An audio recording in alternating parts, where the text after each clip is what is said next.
Napoleon hill, যিনি একজন journalist, American author এবং মোটিভেশনাল স্পিকার। তিনি তার লাইফের ম্যাক্সিমাম সময় কাটান পৃথিবীর শ্রেষ্ঠ ধনী ব্যক্তিদের সাইকোলজি, মাইন্ডসেট, হ্যাবিট এবং লাইফস্টাইল স্টাডি করার পেছনে। তারপর তিনি ফাইনালি এমন একটি বই লিখেন যেটি পাবলিশ করার পর কিছু সময়ের মধ্যে অনেক বেশি ফেমাস হয়ে ওঠে। Yes, I am talking about think and grow rich by Napoleon hill.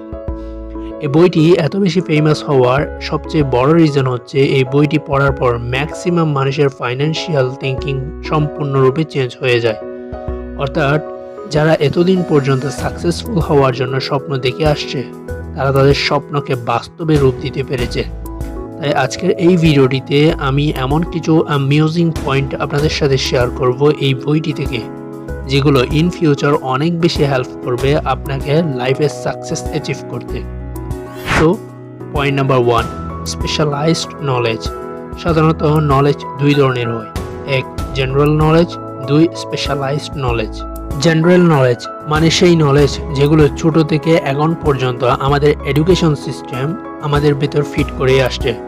But যখন এই নলেজগুলো আমাদের রিয়েল লাইফে অ্যাপ্লাই করার সময় আসে, তখন বোঝা যায় এই ফ্যাক্ট, ল, থিওরি এবং হিস্টোরি এগুলো 90% কেসে কোনো কাজে আসে না।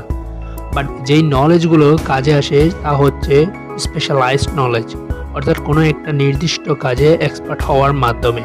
ফর এক্সাম্পল, আপনার মতে কোন ডাক্তার তার মেডিকেল লাইফে বেশি অর্থ উপার্জন করে সাকসেসফুল হতে পারে? যে আপনার আশেপাশে ছোটোখাটো কোনো ক্লিনিক খুলে জ্বর ও কাশির মতো ছোটো কোনো অসুখের ট্রিটমেন্ট এবং মেডিসিন প্রদান করে, নাকি সে যে বড় কোনো হসপিটালে কর্মরত হিউম্যান বডির নির্দিষ্ট একটা অংশের এক্সপার্ট হয়? For example, heart specialist. But maximum লোক তারা তাদের লাইফের সবচেয়ে বড় ভুল করেন, আর সেটা হচ্ছে তারা তাদের ব্রেইনটাকে ফালতু নলেজ দিয়ে ভরিয়ে নেয়, যেই নলেজগুলো ইন ফিউচার তাদের কোনো কাজে আসে না। তাই অথর আমাদেরকে অ্যাডভাইস করেন যে আপনি 10টি আলাদা আলাদা কাজে ফোকাস না করে একটি মাত্র কাজেই ফোকাস করেন এবং এতে এমন এক্সপার্ট হয়ে যান যা আগে গিয়ে আপনাকে প্রচুর অর্থ উপার্জন করতে হেল্প করে। Point number 2, desire.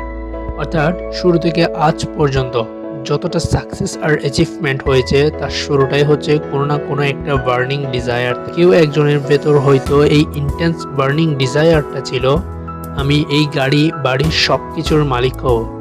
তাই হয়তো সে আজ সেই বাড়ি গাড়ির সব কিছুর মালিক। বাট এখন কথা হচ্ছে ডিজায়ার এবং বার্নিং ডিজায়ারের মধ্যে পার্থক্যটা কি? ডিজায়ার হচ্ছে, ফর এক্সাম্পল, এই BMW গাড়িটি আমার অনেক পছন্দ, আমি যদি এই গাড়ি কিনতে পারতাম।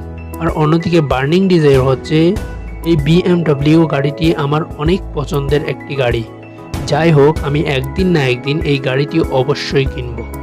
কেউ একজনের ভেতর যখন কোনো একটা নির্দিষ্ট জিনিসের প্রতি বার্নিং ডিজায়ার থাকে, তখন তার ব্রেইন কিছু কেমিক্যাল রিলিজ করে সেই নির্দিষ্ট জিনিসের প্রতি, যার ফলে তার মাইন্ড এবং বডি দুটোই একসাথে কাজ করে সেই জিনিসটাকে অ্যাচিভ করতে।